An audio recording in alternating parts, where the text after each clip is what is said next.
Bien, como venimos estudiando ya hace unos cuantos domingos y por la gracia de Dios también se ha de extender una buena parte del año que viene. Estamos estudiando en la escuela dominical aquí en la iglesia en San José el libro del Apocalipsis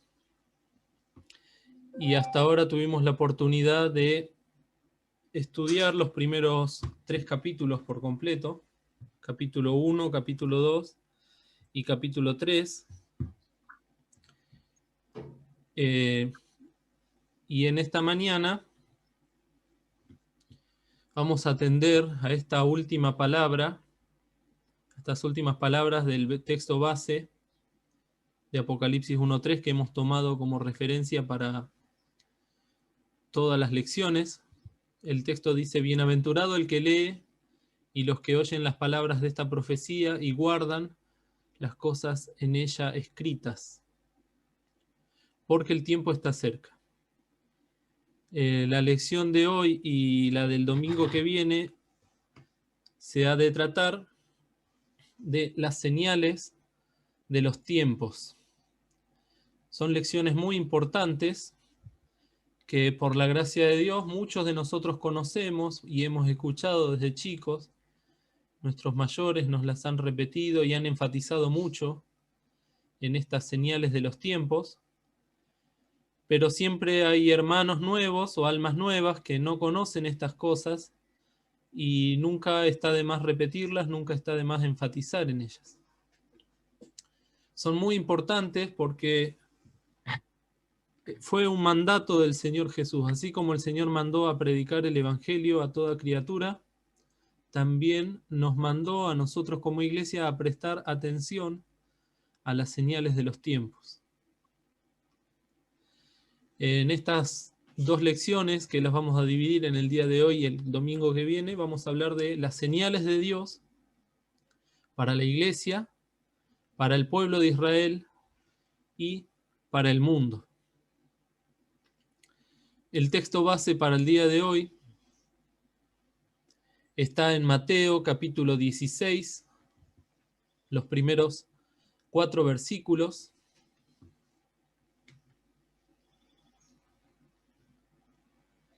que dicen, el versículo 1 dice: y llegándose los fariseos y los saduceos para tentarle, le pedían que les mostrase señal del cielo. Mas él, el Señor Jesús, respondiendo les dijo: cuando es la tarde del día decís sereno, porque el día tiene arreboles. Y a la mañana, hoy tempestad, porque tiene arreboles el cielo triste. Hipócritas, que sabéis hacer diferencia en la faz del cielo y en las señales de los tiempos, ¿no podéis?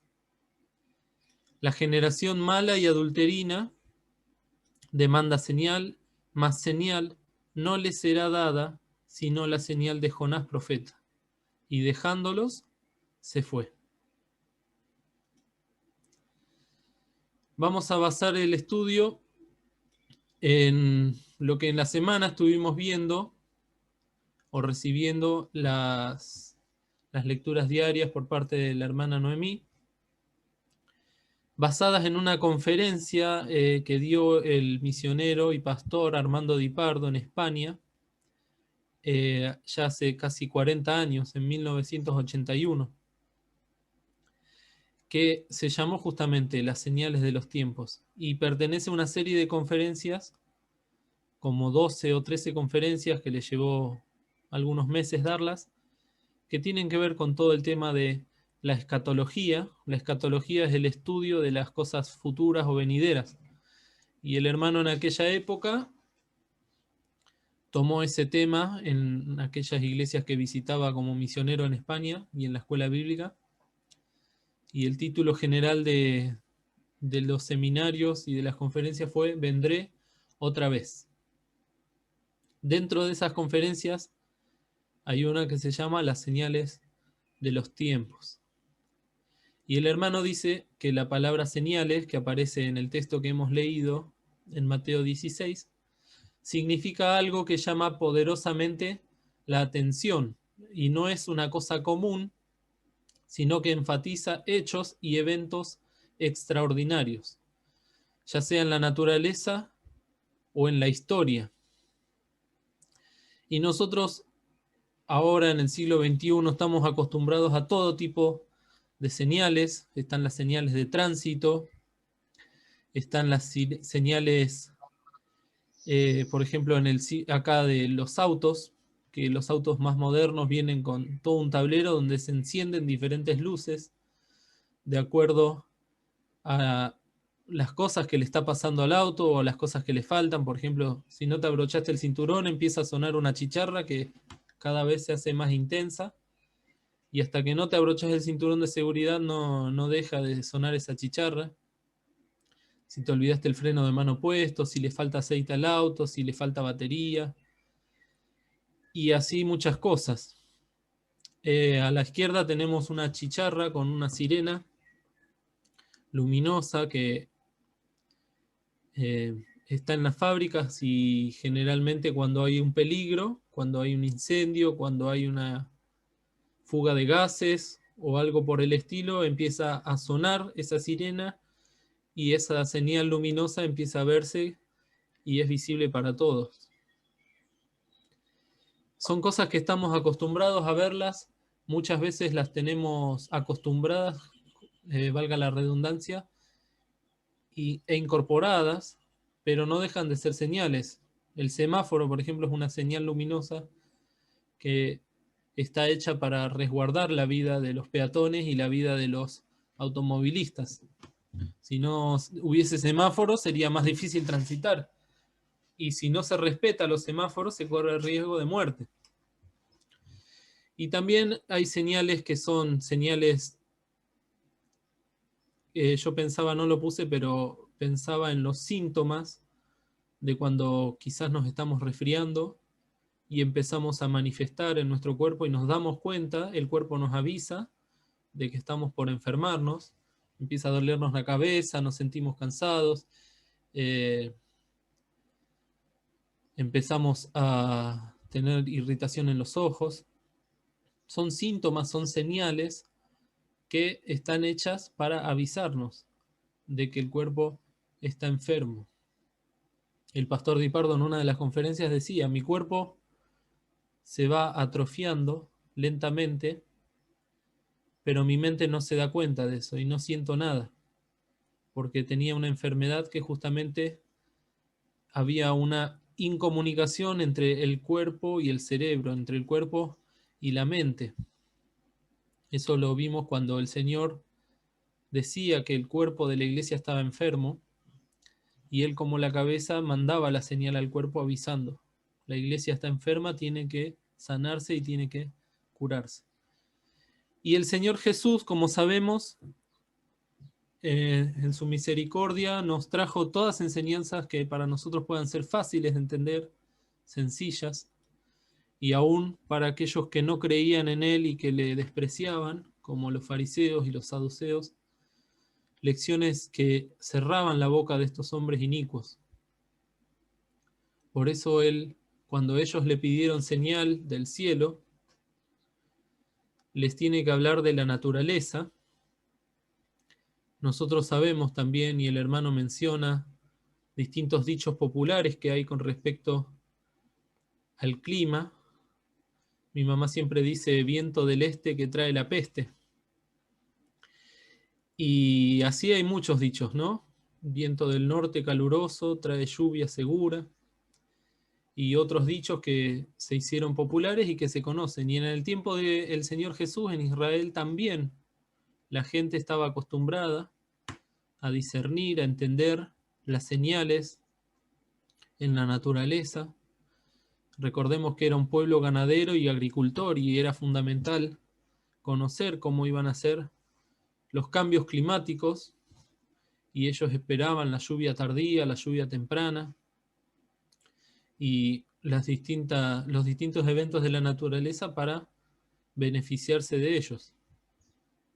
Entonces el Señor les dice: cuando es la tarde del día, decís sereno, porque el cielo tiene arreboles. Y esto es así: uno cuando ve el cielo que se pone naranja al atardecer, ya es seguro que el día siguiente va a ser un día hermoso, un día soleado. Y ya si vemos que a la mañana amanece nublado, es muy difícil que después no venga la lluvia. Y como les decía, todas estas palabras el Señor se las decía a estos hombres para manifestar su hipocresía. Recordemos que los saduceos eran personas racionalistas y no creían en las cosas espirituales, no creían en los ángeles, no creían en la resurrección de los muertos. Y sin embargo, en su hipocresía, le pedían al Señor que mande señales del cielo. Y después en otro pasaje de la Biblia también menciona que los judíos demandan señales, o los judíos demandan señales, era una característica de este pueblo. Y creo que es la característica propia del ser humano, que dice en su corazón que si no lo veo, no lo creo. Y el Señor nos tiene que decir, como seres humanos que somos unos hipócritas, porque aunque lo veamos, no lo creeríamos. Y en su palabra el Señor dejó establecido muchas señales. Ya desde el Génesis estableció en el versículo 14 del capítulo 1, y dijo Dios, sean lumbreras en la expansión de los cielos para apartar el día y la noche, y sean por señales, y para las estaciones, y para días y años. Acá tenemos una gran señal, que la vemos todos los días cuando abrimos los ojos. Porque levantamos la cabeza y tenemos un cielo, tenemos un sol, tenemos la luna, tenemos las estrellas, y son señales que anuncian que hay un creador. El hombre en su soberbia ha establecido que todas esas cosas se crearon por sí mismas y hoy en día se enseñan y se defienden a través de la falsamente llamada ciencia de que Dios no existe y que todas esas cosas fueron creadas por sí mismas. Pero el salmista en el Salmo 16 decía, los cielos cuentan la gloria de Dios y la expansión denuncia la obra de sus manos. El salmista daba testimonio de la obra del Señor, de la obra magnífica que el Señor hizo con la creación. Y también en el libro de los Hebreos, el apóstol Pablo nos habla del Señor Jesús diciendo, en estos postreros días nos ha hablado por el Hijo, al cual constituyó heredero de todo, por el cual asimismo hizo el universo. Entonces, esta es la señal que el Dios nos ha dado por sobre todas las otras cosas que tenemos en la naturaleza. Nos ha dado al Hijo. Y por eso acá puse, el Señor Jesús era y es la principal señal de Dios. Y Nicodemo en el tiempo de Cristo ya se daba cuenta de esto, porque le decía al Señor, ahí en San Juan capítulo 3, Rabí o maestro, sabemos que has venido de Dios por maestro, porque nadie puede hacer las señales que tú haces si no fuere Dios con él. Y yo remarqué el sabemos, porque estaba hablando como persona individual, pero también representando a los fariseos y a la gente de su tiempo. Sabían. Y saber no significa lo mismo que creer. Aunque sabían y se daban cuenta de las señales del Señor Jesús, esto les provocaba, en vez de un arrepentimiento sincero delante de Dios y una fe en Cristo, les provocaba todo lo contrario, les provocaba rechazo y odio por el Maestro. Dice también ahí en San Juan capítulo 2, y estando en Jerusalén en la Pascua, en el día de la fiesta, muchos creyeron en su nombre viendo las señales que hacía.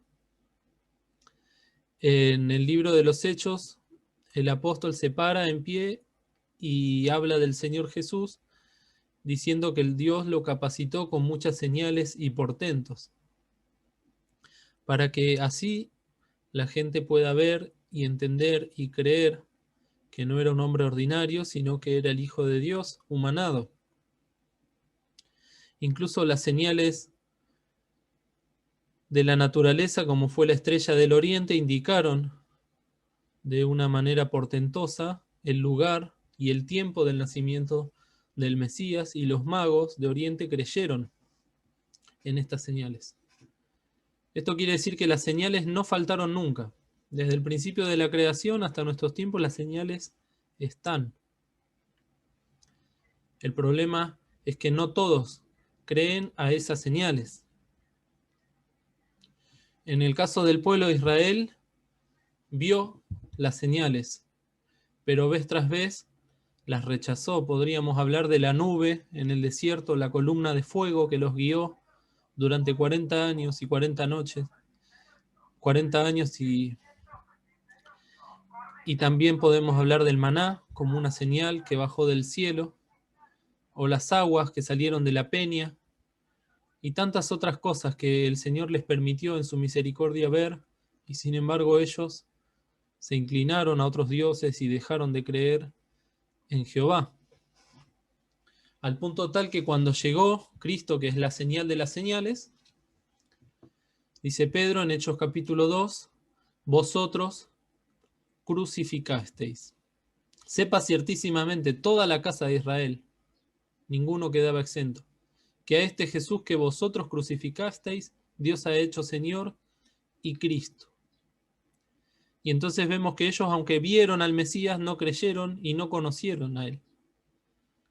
Porque también dice Pablo, la que ninguno de los príncipes de este siglo conoció, porque si le hubieran conocido, nunca hubieran crucificado al Señor de gloria. Lo tenían delante de su cara, lo tocaron, lo palparon, pero no creyeron en él. Y como vimos hace unas reuniones de oración, el Señor desea que le conozcamos. Para eso tenemos que tener fe. Si conocieses el don de Dios, ¿y quién es el que te dice, dame de beber? Tú pedirías de él, y él te daría el agua viva. Entonces, la invitación de Cristo está firme, es eterna y permanente para cada uno de nosotros y para cada alma que escuche esta palabra. Conocer a Cristo no es saber que Cristo vino, no es saber que Cristo vivió, sino que conocer es ir más allá y creer en Él como su Salvador, creer en Cristo como aquel que puede perdonar nuestros pecados, allegarnos a Dios y reconciliarnos con Dios.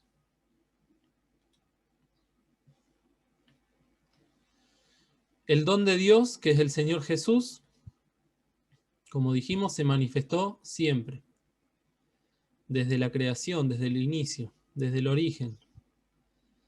Pero lamentablemente siempre terminó en desastre por parte de la humanidad. Esto lo menciona el hermano Di Pardo, y yo lo explayé un poquito más, porque es importante que lo tengamos en cuenta, cómo Dios siempre se manifiesta al hombre, siempre le muestra señales al hombre, pero el hombre de una u otra forma las rechaza. Y hablo del hombre porque estamos todos incluidos en esta lista de las dispensaciones.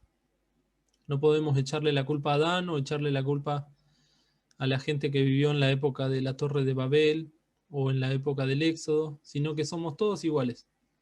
Y siempre vez tras vez la gracia de Dios se manifiesta. Cuando Dios hizo al hombre y a la mujer, los hizo en un estado de santidad y de inocencia, los había dotado por ser santos e inocentes de inmortalidad, y esa dispensación que se llama de la inocencia terminó lamentablemente con la caída en el pecado y la expulsión del Edén o del paraíso. Una dispensación no es un tiempo cronológico que va de tal año a tal año, sino que es el trato que tiene Dios en su gracia y en su misericordia con la humanidad. Es la forma en que Dios trata a los hombres. Desde Adán y Eva hasta Noé hubo una dispensación de la conciencia, donde los hombres y las mujeres se regían por esa conciencia que también le dio Dios al hombre, el espíritu y la conciencia para discernir entre lo bueno y lo malo. Y en Génesis 6 vemos cómo termina eso, que el pensamiento de ellos era de continuo y solamente el mal. Al estar librados al gobierno de su conciencia, solamente se dejó manifestar el pecado que hay en el corazón del hombre. Cuando pasó el diluvio y solamente quedaron 8 personas en la tierra, el Señor mandó a que se multipliquen y que hinchen la tierra, henchid la tierra y multiplicarse, y tenían que dispersarse, llenar la tierra, eso quiere decir henchid la tierra, pero lamentablemente dice que se quedaron todos en un mismo lugar, ahí en Babel, y establecieron un gobierno humano, y la Torre de Babel marca una separación del hombre con Dios, una separación voluntaria. El hombre quiso establecer su propio gobierno, sus propias leyes y su propia religión alejada de Dios, y por eso Dios los castigó y provocó la dispersión de lenguas y gente, ya no pudieron estar juntos. Pasaron muchos años hasta que aparece Abraham, que es llamado de Ur de los Caldeos, y se le da la promesa a él y a su descendencia. Esta dispensación de la promesa duró justamente hasta el Éxodo, y Abraham y su familia tenían que habitar la tierra prometida, tenían que vivir en Canaán. ¿Y qué pasó? Hubo una época de hambruna y en vez de quedarse en Canaán se fueron a Egipto. Si bien Dios lo permitió, no era la voluntad de Dios que vayan a Egipto. ¿Cómo terminó esto? En esclavitud. Durante 400 años estuvieron en Egipto, y también Dios castigó con hambruna en toda la tierra.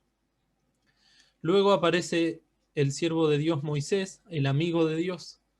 Dios le da la ley para que se la dé a su pueblo, y empieza la dispensación de la gracia, de la ley, perdón, que llega hasta el tiempo en que el Señor Jesús es crucificado. ¿Qué pasó con la dispensación de la ley? También fracasó, porque ninguno pudo cumplir la ley, ninguno pudo llevarla a cabo. Y no solo eso, sino que cuando Jesucristo vino a la tierra, lo despreciaron, lo rechazaron y lo crucificaron. Y ahí el pueblo de Israel particularmente estableció su propia sentencia al decir: su sangre sea sobre nosotros y sobre nuestros hijos. En ese momento el Señor Jesús muere y da su vida por la humanidad, y luego desciende el Espíritu Santo en el día de Pentecostés, y se inicia la dispensación de la gracia, en la cual las almas, para ser salvas y para llegarse a Dios, ya no tienen que cumplir con una ley, sino que tienen que creer por fe en el Señor. Y esta dispensación de la gracia es la que estamos viviendo nosotros ahora, y que también ha de terminar. Cada una de las dispensaciones, como dijimos, terminó en un desastre, y la dispensación de la gracia termina, por un lado, con la iglesia de Cristo arrebatada a los cielos, pero con el anticristo llegando a gobernar en el mundo y a tribular a Israel y al mundo que rechazó y que rechaza a Cristo. Entonces vemos como cada periodo donde hubo señales y donde hubo manifestación del don de Dios, el hombre lamentablemente se ocupó de rechazarlo. ¿Por qué es importante saber estas cosas? Porque nosotros ahora estamos viviendo la dispensación de la gracia, y como se vio en estos últimos domingos, hay 2 iglesias representadas o manifestadas en este último tiempo, antes de que venga el anticristo, antes de que el Señor venga a buscar a la iglesia. Una es Filadelfia, que ha de ser arrebatada por el Señor y que no es puesta para ira. La ira de Dios que ha de caer sobre la humanidad, y también la ira de entre los hombres y la ira del diablo hacia la humanidad y hacia el pueblo de Israel. El hermano Di Pardo menciona en el estudio la triple ira que se va a desatar cuando el Espíritu Santo ya no esté en la tierra ni aquellos que han sido renacidos.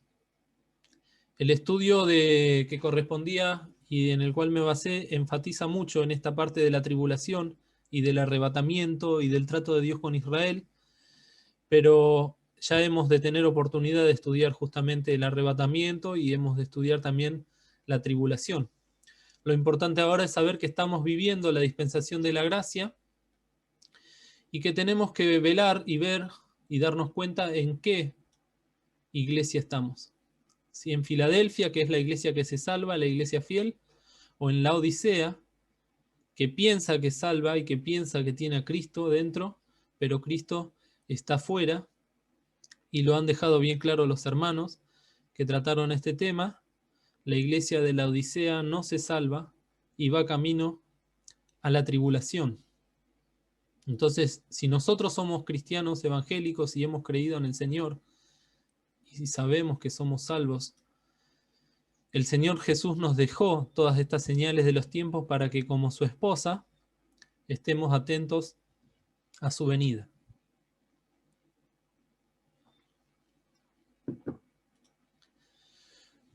Las señales de los tiempos están a lo largo de toda la palabra de Dios.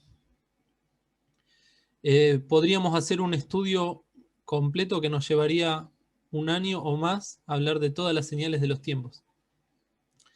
Los hermanos del Boletín Juvenil de la Iglesia de Tandil, el pastor Denardo y su esposa, hace varios años en el Boletín Juvenil, en cada edición del Boletín Juvenil, vienen haciendo una sección que dura 2 páginas, que ocupa 2 páginas, que se llama ¿Qué señales habrá de tu venida? Y empecé a recopilar los boletines juveniles y llegué a más de 30 boletines juveniles donde aparece esta sección. ¿Qué señales habrá de tu venida? Por eso les digo que es algo muy extenso y que nosotros en esta oportunidad y en el domingo que viene vamos a limitarnos a mencionarlas. No podemos detenernos en cada una de ellas. Pero sí hay cosas que son muy importantes y que en estos últimos 2 o 3 años se han agudizado aún más. Imagínense que el hermano escribió esto en 1981 y han pasado 40 años y las cosas cada vez están más aceleradas, indicando que el Señor ya viene. Y otra vez el Señor acude a la naturaleza para que nosotros podamos ver que justamente se acercan estas cosas. Y ahí en Lucas capítulo 21 dice: y cuando estas cosas comenzaren a hacerse, mirad y levantad vuestras cabezas, porque vuestra redención está cerca. La redención es ese momento en el cual hemos de ser transformados y llevados a la presencia del Señor, hemos de ser arrebatados. Y los muertos en Cristo resucitarán primero y luego nosotros, los que vivimos. Ese es el día de nuestra redención, el día de nuestra salud, que ya fue obrada por Cristo en la cruz del Calvario, y solamente tenemos que aguardar el instante en que el Padre le diga al Hijo que venga a buscarnos, y el Hijo, como dice, ha de venir presto. He aquí, yo vengo presto. Está esperando la orden del Padre pacientemente. Y para que podamos entender estas cosas que comenzarán a hacerse, el Señor menciona una parábola y les dice: mirad la higuera y todos los árboles, cuando ya brotan, viéndolo de vosotros mismos, no hace falta que nadie les diga, entendéis que el verano está ya cerca. Permiso.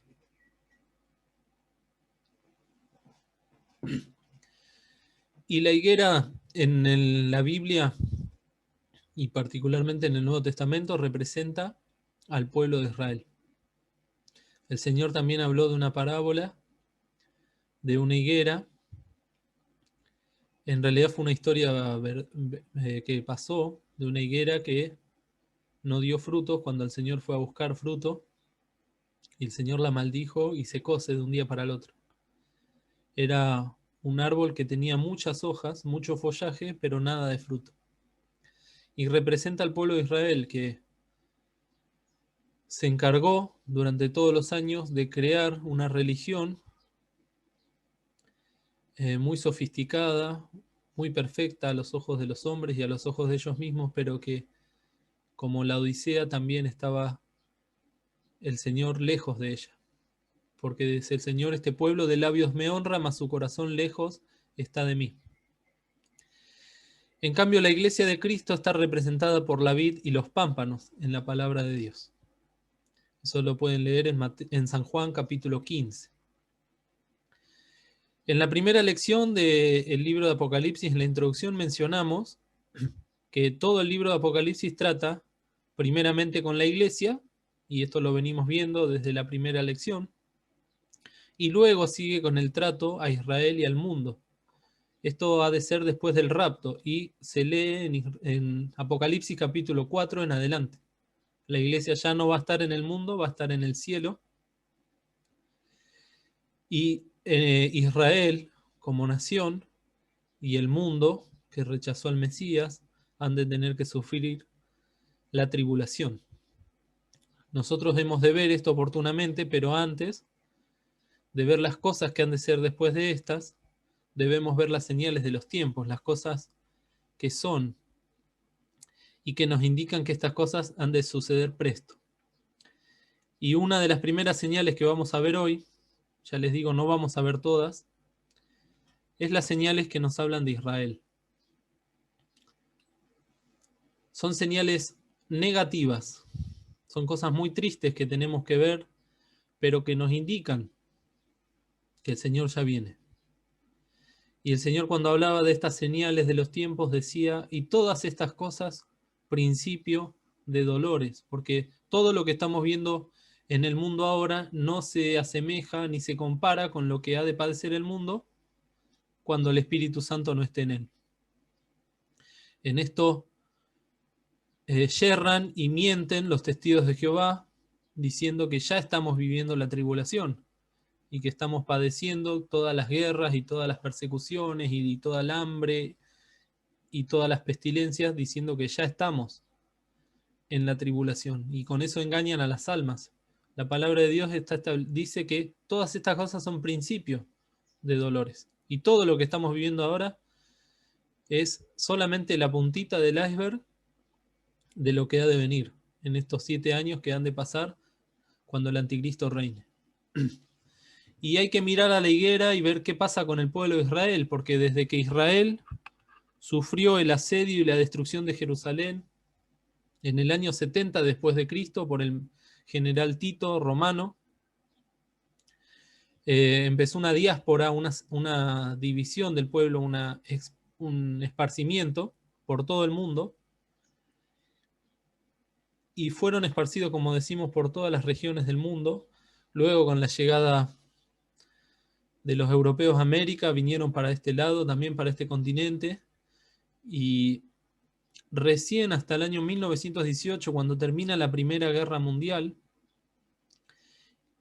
e Inglaterra se hace cargo de la región de Palestina, empieza el retorno del pueblo judío a la tierra prometida. Fíjense que pasó desde el año 70 hasta 1918, casi 1900 años, en los cuales parecía una ilusión que el pueblo de Israel retorne a la tierra prometida, y sin embargo estas cosas se fueron gestando ya desde 1800 por un movimiento de judíos que se llama sionista y que hasta el día de hoy está. El sionismo es un movimiento nacionalista judío y que generalmente está caracterizado porque sus integrantes son ateos. A pesar de ser judíos, no creen en Dios. Ellos lo que quieren es retomar y retornar a su tierra. Dentro de este movimiento sionista también hay religiosos judíos que lamentablemente están desesperados por recuperar al 100% su tierra, recuperar sus instituciones y sobre todas las cosas volver a construir el templo de Jerusalén, que fue destruido también en el año 70. Acá en la primera foto vemos en la declaración del Estado de Israel en Palestina, con el consentimiento de la ONU en 1948. Fíjense que cuando los hermanos Di Pardo estaban ya saliendo de la denominación y haciendo el éxodo, en 1935 estas cosas todavía no habían pasado, ellos las vivieron en persona y vieron estos acontecimientos. El hermano Di Pardo dice que recuerda, porque tenía 5 años, cuando en 1918 se decretó la vuelta de los judíos a Israel, como en la calle todos los judíos de acá de Argentina salían a tocar bocina y a festejar, y él tenía 5 años y dice, no me lo olvido más, en 1918. Y más todavía fue de importante cuando se decretó el Estado de Israel. Israel pasa a ser una nación y ya no más un pueblo que estaba esparcido. Y acá en los mapas se puede ver el avance de Israel en la región de Palestina. Fíjense que lo blanco es Israel y lo verde es Palestina o los árabes, y cómo a través de los años fueron perdiendo territorio los árabes al punto tal que ahora son pequeños enclaves. Y hasta el día de hoy son como espinas en los costados de Israel, como le dijo Dios que iban a hacer si se emparentaban con ellos en la época de Josué. Esa promesa todavía sigue. Ahora, Israel necesita paz, Israel necesita retomar el control y está preparando todo para que aparezca un líder que les traiga esa paz. Ya está todo dispuesto, ellos están esperando ese momento. Ese líder no ha de ser el Señor Jesús, sino que ha de ser el anticristo.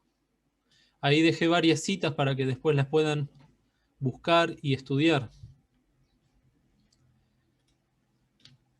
Seguimos con la higuera y vemos cómo estas cosas son actuales.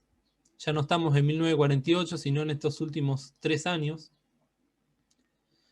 donde Palestina anuncia que se retira de todos los acuerdos con Israel y Estados Unidos por las intenciones de Tel Aviv de anexionar sus territorios. La capital ahora legal de Israel no es Jerusalén, sino Tel Aviv. Cuando asumió el presidente Trump hace 4 años, estableció, una de las primeras cosas que estableció, y ella en su campaña decía que iba a ser el gobierno más pro-Israel de la historia de los Estados Unidos, fue mudar la embajada de Estados Unidos en Israel de Tel Aviv a Jerusalén. Y esto yo me acuerdo porque lo vi en los diarios, en las revistas en ese momento, provocó una sensación muy grande en todo el resto del mundo, como un gran desafío, porque las Naciones Unidas establecieron que la capital sea Tel Aviv para que no haya conflictos. Y vino el presidente Trump y estableció que la embajada tenía que estar en la verdadera capital indivisible de Israel, que es Jerusalén, dijo Trump. Y marcando así que falta muy poco para que se desate quizás una guerra y que venga alguien a traer la paz. Quizás lo veamos o quizás no. Otra de las cosas que anuncian la venida del Señor y que las podemos ver en la higuera, y que la hermana Gina, que estuvo presente y que lo conoció y que nos lo relató en una oportunidad, es el Instituto del Templo. El Instituto del Templo es una organización religiosa judía que está en Jerusalén y que está preparando todas las cosas, todos los rituales, todos los utensilios, todo el mobiliario e incluso el templo para poder construirlo y establecer nuevamente el culto. El culto, como se narra en el Antiguo Testamento, también desapareció en el año 70 después de Cristo. Y ellos están anhelando volver y reconstruir todas esas cosas. Ya están ordenados los sacerdotes, incluso tienen la vaca bermeja, están creando el aceite de la unción, tienen hecho el efod, tienen hecho las vestiduras sacerdotales. Esto la hermana Gina lo pudo ver en persona y nos lo relató, pero también ustedes pueden buscar el Instituto del Templo en internet y verlo. A la derecha vemos una maqueta de cómo va a ser el tercer templo de Jerusalén. y que está todo listo. Y fíjense qué actual que es esto, porque hay un rabino que dice que el tercer templo es la única cura para el coronavirus. Ellos están aguardando y están esperando estas cosas como la única solución a todos sus problemas. Y lamentablemente no se dan cuenta de que están abriendo lugar y están aparejando el camino no para el Señor, sino para el anticristo. Para esa serpiente que está junto al camino y que parece cachorro de león, pero que no lo es. Y el Señor Jesús, San Juan en el capítulo 1 dice del Señor Jesús que a lo suyo vino y los suyos no le recibieron. Y el Señor dijo, mas yo os conozco que no tenéis amor de Dios en vosotros. Yo he venido en nombre de mi Padre y no me recibís. Si otro viniere en su propio nombre, a aquel recibiréis. Hablando del anticristo que ha de venir en su propio nombre y ellos le van a recibir. Y después vamos a ver qué va a pasar en otras lecciones. Y recordaba este texto también que me costó encontrarlo, pero que habla también del pacto de Jerusalén y de Israel con el anticristo en Isaías 28, el versículo 15, porque dice, porque habéis dicho concierto tenemos hecho con la muerte e hicimos acuerdo con la sepultura. Cuando pasare el turbión del azote, o sea, la tribulación, no llegará a nosotros, pues que hemos puesto nuestra acogida en la mentira y en la falsedad nos esconderemos. Este es el corazón de los sionistas de Israel ahora. No les interesa que haya un turbión de azote, porque ellos confían en que el anticristo, este líder carismático que ha de venir y que se va a oponer a todo lo que tenga que ver con Dios, los va a defender y los va a guardar. Y la Biblia nos enseña que ha de pasar todo lo contrario. Hay muchas otras cosas más que podríamos hablar de Israel, pero como les decía, no hay mucho tiempo. Hay otras señales de los tiempos. En el día de hoy vamos a ver esta, que está en Daniel también, capítulo 12, versículo 4, que ya tiene que ver con el mundo y no solamente con Israel, de cómo van a ser los últimos tiempos. Porque dice, tú empero Daniel, cierra las palabras y sella el libro hasta el tiempo del fin. Pasarán muchos y multiplicaráse la ciencia. Y la multiplicación de la ciencia, hermanos, no hace falta ni que la mencione. Lo vemos todos los días y día a día se va desarrollando cada vez más. Yo pensaba, hace 200 años recién se estaba descubriendo y utilizando, empezando a utilizar la electricidad. Hace 200 años. Y hace 100 años ya había un montón de tecnología que era impensable en la antigüedad. Imaginémonos la tecnología cómo avanzó en estos últimos 10 años solamente. Donde el hombre está metiéndose y, hablando mal y pronto, toqueteando los genes, el ADN humano, se está metiendo con las partículas más pequeñas. Desde que el hombre pudo dividir el átomo, lo usó para la destrucción y hizo la bomba atómica. Internet, que puede conectar a todo el mundo en un instante. El otro día Marco lo explicaba muy bien. Pero también, cuando dice pasarán muchos, nos está hablando de la explosión demográfica que hay en el mundo. Antes el mundo estaba muy pocamente poblado en la época de la Biblia. La densidad de población era muy baja, pero en la historia se estudia cómo a partir de la revolución industrial y tecnológica, la calidad de vida de la gente aumentó, se extendió el tiempo de vida y también empezó a haber muchísimos más nacimientos en comparación con la tasa de mortalidad. Esto provocó que la humanidad crezca a pasos agigantados y en los últimos 30 años prácticamente el mundo se ha llenado. Y en especial por este tema de no solo de las comunicaciones, pasarán muchos, también habla de los viajes. Ahí en el mapa se puede ver las rutas aéreas que existen solamente en Europa y parte de África y Asia. Todas esas linitas son rutas aéreas de aviones, como el mundo está interconectado entre sí y ya no hay ningún rincón del mundo al que no se pueda llegar. Y todas estas cosas también son principios de dolores, porque el hombre genera en su corazón odio, hay escasez de alimentos, hay desigualdades económicas, hay guerras, todas esas cosas también las hemos de ver, pestilencias, y todo producto de la desobediencia y del alejamiento del hombre, que quiere ser autosuficiente delante de Dios. El Señor en Mateo 24:12 también dice, y por haberse multiplicado la maldad, la caridad de muchos se resfriará.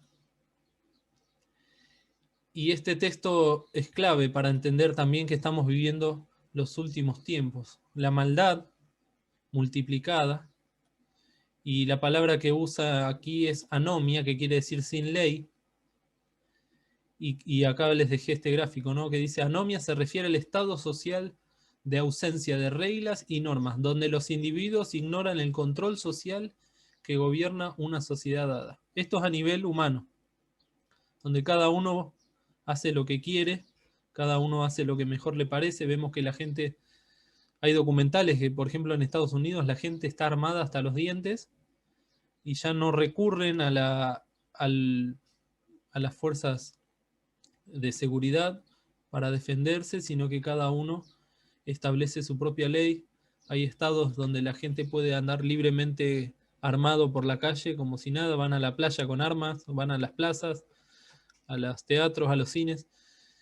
Y esto nos habla de una falta de leyes y de falta de normas que cada vez están más generalizadas. En Isaías 53 el Señor dice, cada cual se apartó por su camino. Y esto, viéndolo escatológicamente y en estos últimos tiempos, Pablo nos dice que ya está obrando el misterio de iniquidad, el misterio del anticristo. Juan dice que ya hay muchos anticristos en el mundo, pero tiene que llegar el rey de los anticristos, y solamente espera hasta que sea quitado del medio el que ahora impide, que es el Espíritu Santo, con la iglesia, el Espíritu y la esposa.